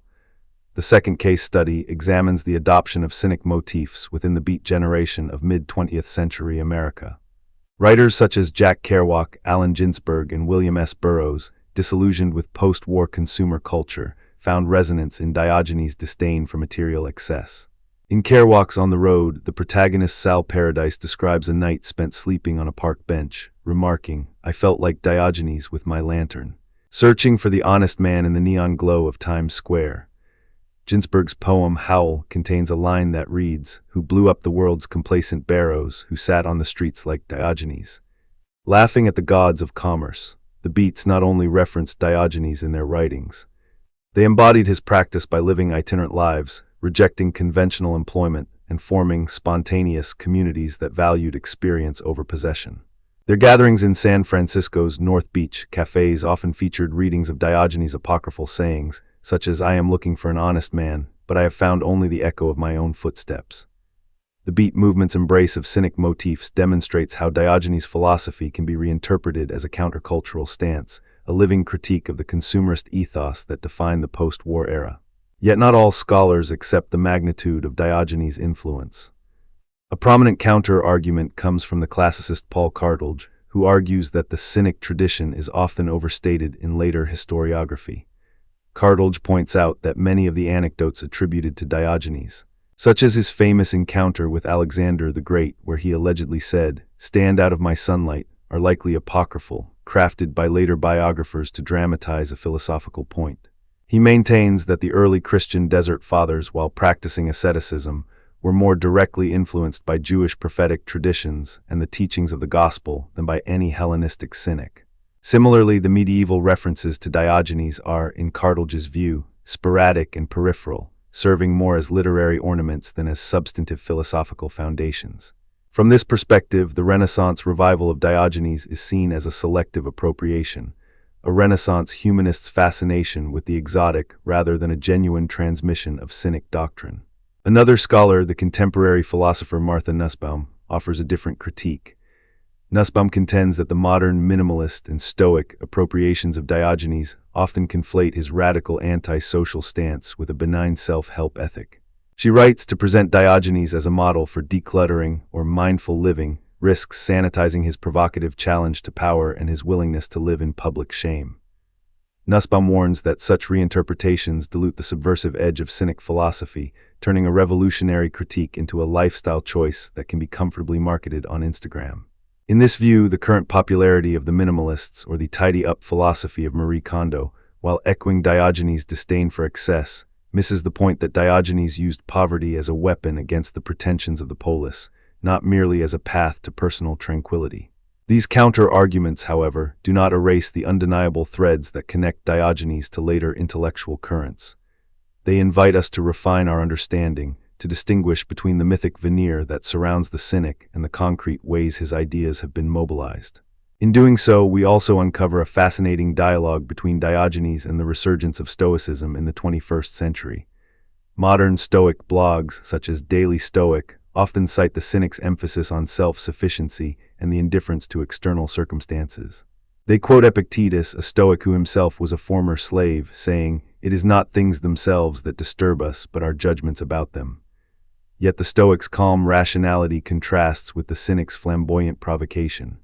While Stoics advocate for inner tranquility through rational control, cynics demand an external confrontation, a public performance of virtue that unsettles the status quo. The interplay between these two traditions can be seen in the work of contemporary philosopher Massimo Pigliucci, who writes, "The Stoic may teach us to endure the storm, but the cynic teaches us to step out into the storm with a lantern, daring the world to see us." This synthesis illustrates how Diogenes continues to inform modern philosophical practice, not as a static doctrine, but as a dynamic interlocutor.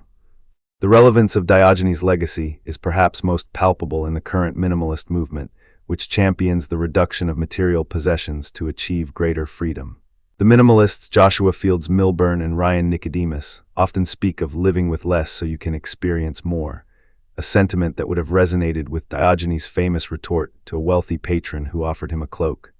"I have a cloak of the sun, why would I need yours?" Similarly, Marie Kondo's KonMari method, which urges individuals to keep only items that spark joy, echoes the cynic's relentless questioning of what truly contributes to a good life. Yet, as Nussbaum reminds us, the difference lies in intent. Diogenes' rejection of possessions was not a quest for personal happiness, but a radical critique of social hierarchies. His barrel was a stage, his lantern a spotlight that illuminated the hypocrisy of his fellow citizens.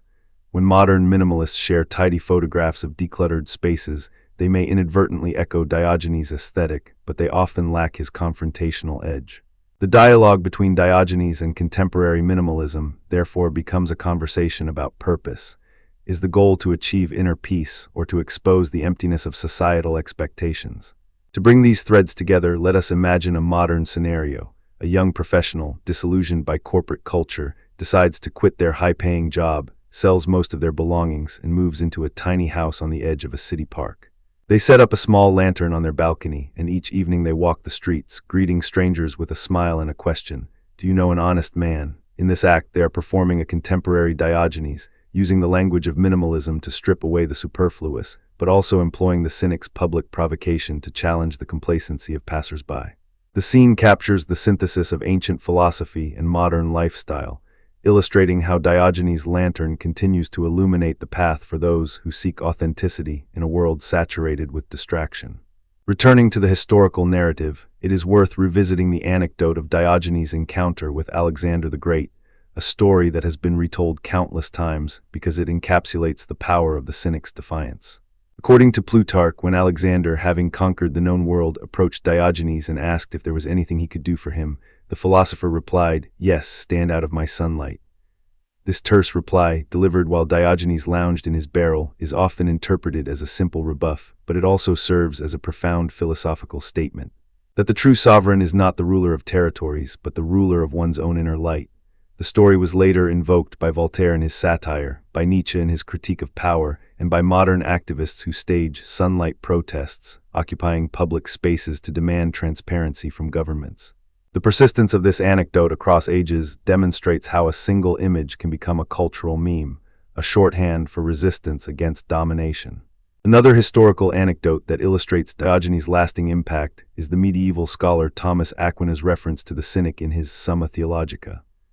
Aquinas, while constructing a systematic theology, cites the cynic's claim that virtue is sufficient for happiness as a foil to his own argument that happiness requires both virtue and divine grace. Aquinas writes, "The cynic, in his pursuit of self-sufficiency, neglects the ultimate source of all goodness." Though Aquinas ultimately dismisses the cynic's position, His engagement with Diogenes shows that even the most devout theologians could not ignore the provocative challenge posed by the barrel dweller. This medieval encounter underscores the breadth of Diogenes' reach, crossing ideological boundaries from pagan philosophy to Christian theology. The French Cynique literary movement also offers a vivid illustration of how Diogenes' ideas were repurposed for political critique. In 1791, the pamphleteer Jacques-Louis David, better known as a painter, published a series of satirical verses titled Les Lanternes de la République, in which he depicted Diogenes standing beside the guillotine, lantern in hand, proclaiming, "The honest man is the one who does not fear the blade." These verses circulated among revolutionary circles, inspiring a wave of street performances where actors dressed in tattered cloaks carried lanterns and recited Diogenes' aphorisms to crowds gathered in the Place de la Concorde. The performances were intended to remind citizens that the overthrow of the monarchy must not replace one tyranny with another, that true liberty required moral vigilance. Though the movement was short-lived, its impact can be traced to later French literary currents, such as the symbolists' fascination with the outsider figure and the surrealists' embrace of the irrational as a means of subverting bourgeois norms. In the Beat generation, the adoption of cynic motifs extended beyond literature into music and visual art. The folk singer Bob Dylan, in his early 1960s performances, would often close his sets with a spoken word piece titled The Lantern, in which he recited a modernized version of Diogenes' search for an honest man, interweaving references to contemporary political scandals. Dylan's performance, captured on a live recording at the Gaslight Café, became a touchstone for later musicians who saw in the cynic's lamp a symbol of artistic integrity. The Beat visual artist Robert Motherwell, influenced by existentialist philosophy, painted a series of stark, monochrome canvases titled Diogenes, each featuring a single, illuminated circle against a dark background, evoking the philosopher's lantern in a minimalist aesthetic. These artistic expressions demonstrate how Diogenes' image was transformed into a versatile cultural signifier, adaptable to the concerns of each era. Having traced these historical pathways, we now turn to the question of why Diogenes continues to resonate. One answer lies in the human desire for authenticity, a longing to live in accordance with one's deepest values, unmediated by external expectations. Diogenes' life offers a vivid illustration of that desire, a lived experiment in radical honesty. Another answer is found in his method of public provocation, which forces society to confront its own contradictions. In a world where social media amplifies performative identities, the cynic's unfiltered presence serves as a reminder that truth cannot be hidden behind curated images. Finally, Diogenes' emphasis on self-sufficiency anticipates contemporary concerns about sustainability and ecological stewardship. His willingness to subsist on the bare minimum aligns with modern calls to reduce consumption and live in harmony with the planet. In contemporary philosophical discourse, scholars such as Robert Solomon have argued that Diogenes embodies what they call philosophical praxis, the integration of theory and lived experience. Solomon writes, "The cynic does not merely theorize about virtue, he enacts it, making his life a continuous argument." This perspective bridges the gap between ancient practice and modern academic analysis, suggesting that Diogenes' relevance lies not only in his ideas, but in his embodiment of them. Moreover, the rise of Philosophy for Life podcasts and online courses, many of which feature episodes on cynicism, indicates a growing appetite for philosophies that offer concrete guidance for everyday living. Listeners are drawn to the clarity of Diogenes' message, that happiness is not contingent on wealth, status, or external approval, but on the mastery of one's own desires. Yet, as we have seen, the interpretation of Diogenes is not monolithic. Some scholars, like the classicist James Romm, caution against reading modern values into ancient texts, warning that the projection of contemporary minimalism onto Diogenes risks anachronism. Romm emphasizes that the cynic's primary concern was social critique, not personal well-being. Others, such as the sociologist Zygmunt Bauman, argue that the cynic's approach can be seen as a form of liquid modernity, a strategy to navigate a world of constant change by refusing to be attached to any particular material condition. Bauman's analysis suggests that Diogenes provides a template for resilience in an era where stability is elusive. In the final analysis, the journey of Diogenes' influence, from the desert fathers of early Christianity to the beat poets of mid-20th century America, from Montaigne's reflective essays to Camus' absurdist humor, reveals a philosophical lineage that is both diverse and interconnected. Each reinterpretation adds a new layer, reshaping the original radical simplicity into a multifaceted symbol that can address questions of ethics, politics, aesthetics, and personal fulfillment. The counter-arguments remind us to remain critical, to distinguish between genuine philosophical continuity and convenient appropriation. The cross-references to Stoicism and modern minimalism illuminate how Diogenes' core ideas continue to be reframed, adapted, and debated in the digital age. As we close this exploration, imagine standing on a bustling city street at night, lantern in hand, the glow cutting through the neon haze. The world rushes past, absorbed in screens and consumerism, yet you pause, looking for that honest man, not to judge, but to remind yourself that the search itself is an act of freedom. In that moment, you are echoing a tradition that spans millennia, a tradition that began with a man in a barrel, a lamp, and a fierce, unyielding love of truth. The legacy of Diogenes, therefore, is not a static relic of antiquity, but a living lantern, guiding each generation toward the possibility of a life lived deliberately, authentically, and without fear of the world's judgments. And perhaps if we listen closely, the lantern will reveal not only the honest man we seek, but also the honest man within ourselves. Imagine a world in which the most valuable possession you own is the space between your ears, where ideas flicker like candlelight and the only furniture you need is your own resolve. That is the world Diogenes of Sinope invited us to glimpse more than 2,000 years ago, when he chose a barrel for a home and a lantern for a search. He did not merely reject the luxuries of his day. He staged a living critique of a society that measured worth by wealth, by marble statues, by the weight of a toga. Today, in the hum of megacities, the glow of screens, and the endless scroll of consumer advertisements, his ancient provocations echo with startling relevance. In this segment, we will trace how the cynic's call for self-sufficiency reverberates through contemporary minimalism, how his disdain for excess maps onto modern environmental ethics, and how his fearless parrhesia, the practice of speaking truth to power, finds new expression in the digital age. We will also hear the voices of critics who argue that Diogenes' radical austerity is a privileged fantasy, and of technophiles who warn that radical transparency can erode the very privacy that sustains democratic life. By weaving together ancient anecdotes, modern case studies, and the thoughts of philosophers such as Peter Singer and Byung-Chul Han, we will sketch a practical roadmap for anyone who wishes to let a little bit of Diogenes into their daily routine, without losing sight of the complexities of the 21st century. Let us begin with the core of Diogenes' philosophy, the belief that happiness is found not in external accumulation but in inner sufficiency. The story of his dog-like existence, living in a simple clay jar, walking barefoot through the streets of Athens and begging for food like a stray, was not a mere stunt. When Alexander the Great approached him and offered to grant any wish, Diogenes replied, "Stand out of my sunlight." This terse rebuke encapsulated a profound insight. Power and wealth are irrelevant if they cannot preserve the freedom to live according to nature. The cynic's dog metaphor emphasized that the natural state of humanity is not one of opulent comfort, but of modest, self-reliant existence. In the language of modern psychology, we might call this psychological minimalism, the reduction of extraneous desires to reveal a core of authentic needs. Fast forward to the 21st century, and we find a surge of movements that echo Diogenes' call for self-sufficiency. The minimalist movement, popularized by writers such as Marie Kondo and Joshua Becker, encourages people to declutter their homes, to ask whether each object sparks joy or serves a genuine purpose. In Japan, a particularly striking incarnation of this impulse is the capsule lifestyle.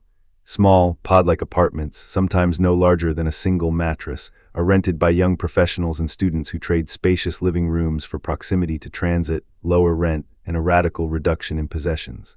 One resident, a software engineer named Hiroshi, described his capsule as a reminder that my mind is the only place where I can truly expand. He lives with a fold-out mattress, a single shelf for books, and a compact kitchen drawer for utensils. By stripping his environment down to the bare essentials, Hiroshi reports a heightened sense of focus and less anxiety about material upkeep. He embodies a modern version of Diogenes' barrel, a confined space that forces attention onto what truly matters: thought, conversation, and the simple act of breathing. A second, more community-oriented example is the zero-waste movement, which has taken root in cities from San Francisco to Copenhagen. Pioneered by families such as the Johnsons, B. Johnson's Zero Waste Home blog chronicles a life in which every piece of waste is either reused, composted, or recycled. In a small neighborhood of Portland, Oregon, a collective of residents has transformed an old warehouse into a zero-waste hub, where bulk foods are sold, repair workshops are held, and a shared composting system serves the entire block. The community's guiding principle, refuse, reduce, reuse, recycle, rot, mirrors Diogenes' rejection of excess. When asked why she chose this path, B. Johnson often cites a simple line from Diogenes. I threw my cup away when I saw a child drinking from his hands. For her, the cup becomes a symbol of unnecessary consumption. By eliminating disposable items, the family frees itself from the endless cycle of production, purchase, and disposal. The result is not merely a cleaner environment, but a profound shift in values, the satisfaction of creating something useful out of what others discard, and the joy of living within one's means. Both the capsule lifestyle and the zero-waste community illustrate a central Cynic insight, that self-sufficiency is not a withdrawal from society, but a redefinition of one's relationship to it. Diogenes did not hide in his barrel to avoid the world. He used his public presence, walking the streets, confronting Plato, challenging Alexander, to expose the absurdities of his culture. Similarly, modern minimalists and zero-waste advocates often share their practices publicly, whether through social media videos, community workshops, or public talks. By doing so, they perform a kind of cynical pedagogy, turning personal restraint into a public critique of consumer culture. Their lives become living arguments, just as Diogenes' lantern, held aloft in daylight, was a visual provocation. I am looking for an honest man. In our age, the lantern is a blog post, an Instagram reel, a TikTok video that asks viewers to question why they own 10 coffee mugs, or why they feel compelled to upgrade their smartphone every year. The ethical dimension of this critique extends beyond personal consumption. Diogenes' disdain for excess resonates powerfully with contemporary environmental ethics, a field that wrestles with the planetary consequences of endless growth. The philosopher Peter Singer, best known for his work on animal liberation and effective altruism, argues that the moral imperative to reduce suffering extends to the planet itself. He urges individuals to consider the environmental impact of their choices, suggesting that donating a portion of one's income to effective climate initiatives can be as morally significant as donating to famine relief. Singer's utilitarian calculus aligns with Diogenes' view that the pursuit of wealth for its own sake is morally vacuous. If the ultimate goal is to reduce suffering, then the accumulation of superfluous goods that require extraction of finite resources, energy consumption, and waste production, becomes a direct contributor to global harm. Byung-Chul Han, a contemporary Korean philosopher, offers a complementary perspective on the dark side of modern transparency. In his book The Transparency Society, Han warns that the relentless demand for openness, social media feeds, real-time data sharing, corporate surveillance creates a society of performance, where individuals are compelled to constantly display their lives for validation. He writes, transparency, when turned into a weapon, erodes the very possibility of a private self. This critique intersects with Diogenes' practice of parrhesia, speaking truth without regard for personal safety or social approval. While Diogenes' bluntness was intended to awaken the conscience of his fellow citizens, Han suggests that in a hyper-transparent world, truth can become weaponized, used to shame or control rather than liberate. The tension between these two visions of openness, Cynic parrhesia as a moral catalyst, Han's transparency as a potential tyranny, frames a crucial debate for our time. In the digital age, the spirit of parrhesia finds expression in whistleblowers and social media activists. Consider the case of Edward Snowden, who in 2013 disclosed classified information about mass surveillance programs run by the United States National Security Agency. Snowden's actions embody a modern lantern held up in the darkness of governmental secrecy. He famously said, "I don't want to live in a world where I'm told what to think, or what to read, or what to watch." His decision to reveal the extent of digital monitoring sparked global debate about privacy, security, and the public's right to know. Similarly, the Me Too movement, propelled by countless individuals sharing personal testimonies on Twitter, exemplifies a collective parrhesia. By speaking openly about systemic sexual harassment, participants shattered the silence that had protected powerful perpetrators. Their words, broadcast across the world in real time, forced institutions to confront uncomfortable truths and, in many cases, to enact policy changes. Yet, the very act of speaking truth to power in the digital realm raises ethical dilemmas. Critics argue that indiscriminate disclosure can endanger lives, compromise national security, or fuel misinformation. The case of WikiLeaks, for instance, illustrates how the release of unredacted diplomatic cables in 2010 exposed sensitive negotiations and led to diplomatic fallout, prompting some to label the act as reckless. Moreover, the culture of call-out on social media can devolve into performative outrage, where the goal shifts from genuine accountability to public shaming. This phenomenon aligns with Hand's warning that transparency, when weaponized, can become a tool of social control rather than a conduit for authentic dialogue. From the perspective of material culture, some contemporary critics contend that Diogenes' radical disdain for possessions is an impractical, even elitist, fantasy.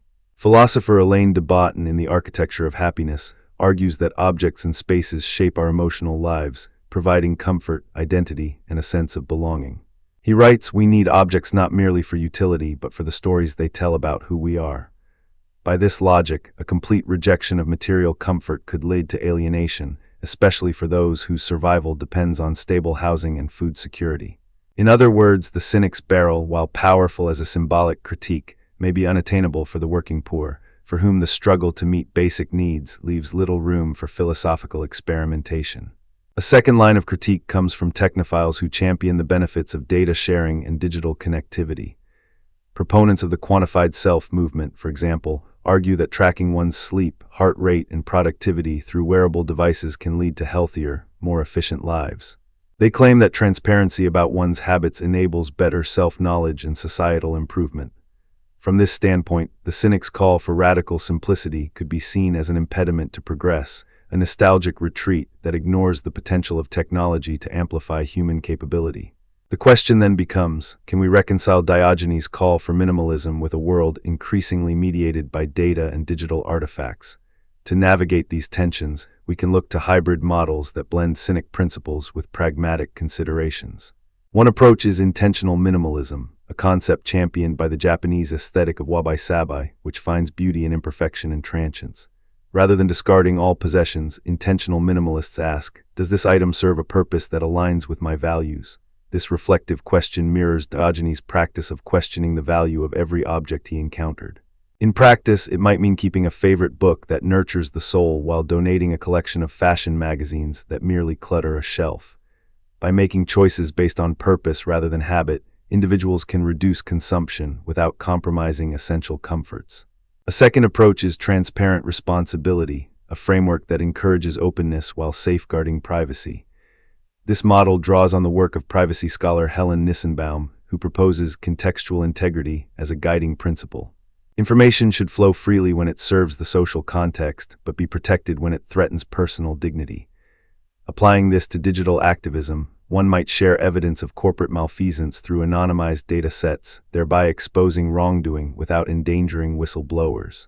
In the realm of personal data, users could adopt selective sharing, revealing only the aspects of their lives that are relevant to a public cause, such as disclosing one's carbon footprint when advocating for climate policy, while keeping intimate details private. This balances Diogenes' parrhesia with Hand's caution about the corrosive effects of total transparency. The Occupy movement of 2011 provides a concrete historical example of this balance in action. Protesters occupied public spaces, demanding economic justice and calling out the influence of corporate money in politics. Their tactics, living in tents, sharing food, and organizing through open forums, embodied a temporary rejection of consumer comforts and an embrace of communal transparency. Yet the movement also faced criticism for lacking clear leadership and for the logistical challenges of sustaining a long-term encampment. Some observers, like political theorist Chantal Mouffe, argued that without a coherent strategy, the movement risked devolving into performative dissent. Nonetheless, Occupy's legacy endures in the way it sparked a global conversation about wealth inequality, demonstrating how a temporary embrace of cynic-style austerity can catalyze broader societal reflection. Extinction Rebellion, another contemporary movement, pushes this idea further by employing civil disobedience to demand urgent climate action. Its participants often adopt a non-violent, non-hierarchical structure, refusing to wear branded merchandise and encouraging members to reduce personal carbon footprints. The movement's declaration of rebellion explicitly calls for a reduction of consumption and a reorientation of economic priorities, echoing Diogenes' admonition that the true wealth of a man lies not in his possessions but in his virtue. By combining direct action with personal lifestyle changes, Extinction Rebellion illustrates how cynic principles can be operationalized on a collective scale, while still navigating the practical realities of modern activism. Returning to the individual level, we can outline a roadmap for viewers who wish to integrate cynic insights responsibly into daily life. First, cultivate a habit of questioning necessity. Each morning, before reaching for a coffee cup, Ask yourself whether the object or habit you are about to engage with serves a genuine need or merely satisfies a conditioned desire. This simple pause mirrors Diogenes' practice of confronting people with his lantern, prompting them to examine their own honesty. Second, experiment with a minimalist trial period. Choose a specific area, perhaps clothing, digital subscriptions, or kitchenware, and commit to reducing it by a set percentage for 30 days. Document the experience, noting any shifts in anxiety, focus, or satisfaction. Third, adopt a transparent act of truth. Identify an issue you care about, whether it is workplace discrimination, environmental waste, or corporate malpractice, and find a responsible way to share information that advances the cause while protecting vulnerable parties. This could involve writing a blog post, participating in a community forum, or supporting a reputable investigative journalist. Fourth, engage with community initiatives that embody Cynic values, such as local repair cafes, community gardens, or zero-waste co-ops. By contributing time and skill, you embody the Cynic's emphasis on self-sufficiency while fostering social bonds. Finally, reflect regularly on the balance between simplicity and practicality. Keep a journal where you record moments of discomfort, perhaps a craving for a new gadget or a fear of missing out, and examine whether these feelings stem from genuine need or cultural conditioning. Over time, this reflective practice can help you navigate the line between idealism and realism, between the barrel and the modern apartment. It is essential to acknowledge that the path of a modern cynic is not a one-size-fits-all journey. For some, living in a literal tiny house may be a feasible and liberating choice. For others, it may be a financial impossibility or an emotional strain. The key is to internalize the underlying principle. That freedom is cultivated not by the quantity of possessions, but by the quality of one's relationship to them. As Diogenes famously declared, "I am looking for an honest man." In our contemporary context, the honest man can be understood as the version of ourselves that lives in accordance with our deepest values, unshackled by the relentless drumbeat of consumerism. By seeking that honesty within, we align ourselves with the ancient Cynic tradition while contributing to a more sustainable, transparent, and compassionate world. Consider the analogy of a river.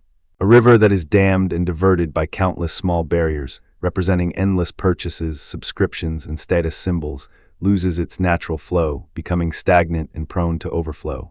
Diogenes, by living in a barrel, removed the barriers and allowed his life to flow freely, unimpeded by artificial constraints. In modern terms, each deliberate act of decluttering, each refusal to buy an unnecessary product, each moment of speaking truth without fear, serves as a removal of a dam.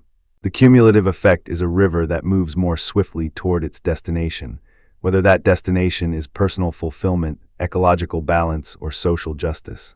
This image helps us visualize how individual choices, though seemingly small, contribute to larger currents of change. Historical anecdotes further illuminate the power of such gestures. When Diogenes was once offered a banquet by a wealthy patron, he declined, stating, "I would rather eat a crust of bread in the street than a banquet in a palace." His refusal was not merely about food. It was a statement that hospitality and generosity are not measured by the size of the plate, but by the sincerity of the act. In the 1970s, a group of American environmentalists known as the Back to the Land movement embraced a similar ethic.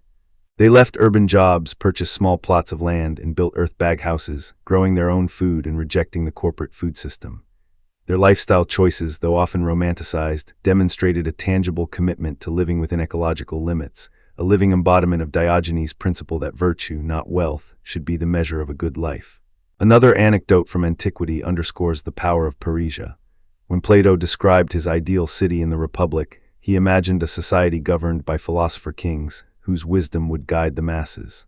Diogenes, ever the iconoclast, entered Plato's academy, and upon seeing the marble statues of the great philosophers, overturned a vase and declared, "The only true philosopher is the one who lives according to nature, not one who builds ivory towers." This act was a direct challenge to intellectual elitism, reminding us that philosophy is not a theoretical exercise confined to lecture halls but a lived practice. In contemporary terms, this challenge resonates with the democratization of knowledge through the internet. Platforms like Wikipedia, open-source software, and MOOCs, massive open online courses, embody Diogenes' insistence that wisdom should be accessible, not hoarded behind institutional gates. Yet the same digital platforms can also amplify misinformation, underscoring the need for discernment, a modern form of parrhesia that balances truth-telling with responsibility. The interplay between Diogenes' radical simplicity and modern technology also invites us to reconsider the role of objects in shaping identity. The philosopher Byung-Chul Han argues that in a society of performance, individuals are compelled to curate their lives as if they were brands, constantly broadcasting their consumption choices to garner social capital. In contrast, Diogenes would likely have scoffed at the notion that a well-curated Instagram feed constitutes virtue. However, the digital realm also offers tools for minimalists. Apps that track spending, platforms that facilitate sharing economies, and online communities that support zero-waste practices. By harnessing technology deliberately, using it as a means to reduce, not increase consumption, we can adopt a technological cynicism that aligns with Diogenes' ethos while acknowledging the realities of a connected world. To bring these ideas into concrete practice, let us imagine a day in the life of a modern cynic, someone we might call Maya. Maya wakes before sunrise, not to scroll through news feeds, but to meditate on her intentions for the day. She prepares a simple breakfast of oats and fruit, sourced from a local farmer's market, refusing the convenience of a pre-packaged cereal that would generate unnecessary waste. As she dresses, she chooses a versatile, well-worn coat rather than a new fashion item, reminding herself of Diogenes' claim that the most beautiful thing in the world is the truth. At work, Maya notices a policy that encourages excessive printing. Drawing on the cynic tradition of speaking truth to power, she drafts a concise proposal for a digital-first workflow, citing both environmental savings and cost reductions. She shares the proposal in a transparent internal forum, inviting feedback while protecting confidential data. Later, after her shift, Maya joins a neighborhood repair cafe where she helps a neighbor fix a broken lamp rather than buying a new one. The act of repairing not only reduces waste but also strengthens community bonds, an embodiment of the cynic belief that virtue is cultivated through social engagement. Finally, before bed, Maya reflects on the day's choices, noting moments of discomfort, perhaps the temptation to order a takeout meal or the unease of confronting a manager about wasteful practices, and acknowledges that these feelings are signals of cultural conditioning, not moral failings. By the end of the week, Maya has reduced her personal waste by 20%, saved money on unnecessary purchases, and felt a growing sense of agency in influencing her workplace's environmental policies. Her story illustrates how Diogenes' ancient provocations can be translated into actionable, modern habits without requiring a literal barrel. Yet, as we celebrate such successes, we must also remain attentive to the critiques. Critics who label Diogenes' lifestyle as elitist point out that the ability to choose a minimalist existence often presupposes a baseline of economic security. For someone living paycheck to paycheck, the luxury of deciding to own fewer items may be a distant fantasy. This critique is not merely rhetorical, it invites us to consider structural inequalities that shape consumption patterns.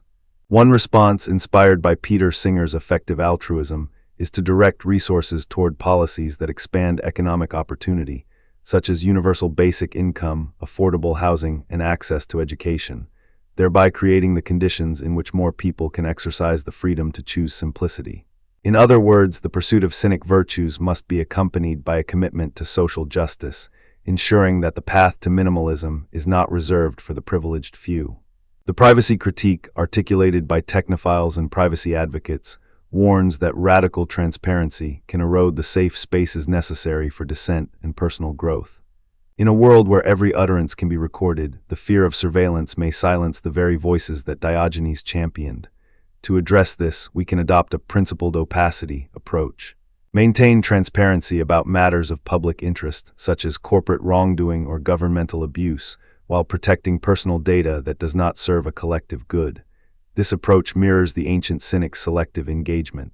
Diogenes did not reveal every private thought, but he did not shy away from exposing societal hypocrisy. Modern tools, encryption, anonymized reporting platforms, and robust data protection laws can help preserve this balance, allowing truth-telling without sacrificing personal safety. Cross-referencing these ideas with other philosophical traditions enriches our understanding. The Stoics, who followed in the cynic's footsteps, emphasized the cultivation of inner tranquility through acceptance of what lies beyond our control.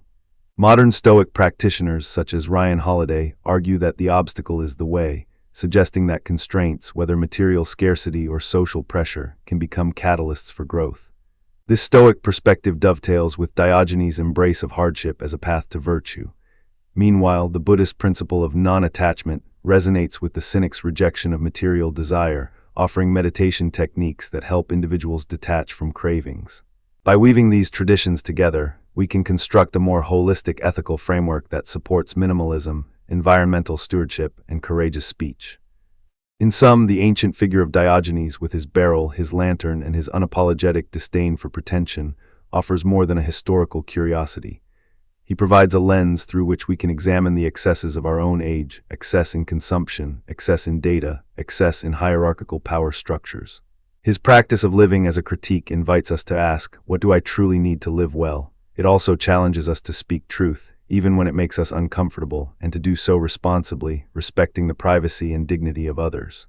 By engaging with contemporary movements such as capsule living, zero-waste communities, Occupy, and Extinction Rebellion, we see that Diogenes' ideas have already taken root in modern soil, sprouting new forms of activism and lifestyle design. The counterarguments, whether about practicality, elitism, or privacy, are not dismissals but essential checks that keep the conversation nuanced and grounded. As you reflect on this exploration, consider how you might integrate a fragment of Diogenes' philosophy into your own rhythm. Perhaps you will start by decluttering one drawer, or by sharing a fact about corporate pollution with a friend, or by supporting a local repair workshop. Each small act, like a stone dropped into a river, creates ripples that can reach far beyond its point of origin. In the spirit of the Cynic, let us remember that the most profound transformations often begin with the simplest gestures: an honest question, a modest habit, a courageous word. May the lantern you carry illuminate not only the streets of your city, but also the inner corridors of your mind, guiding you toward a life that values virtue over vanity, truth over comfort, and community over consumption.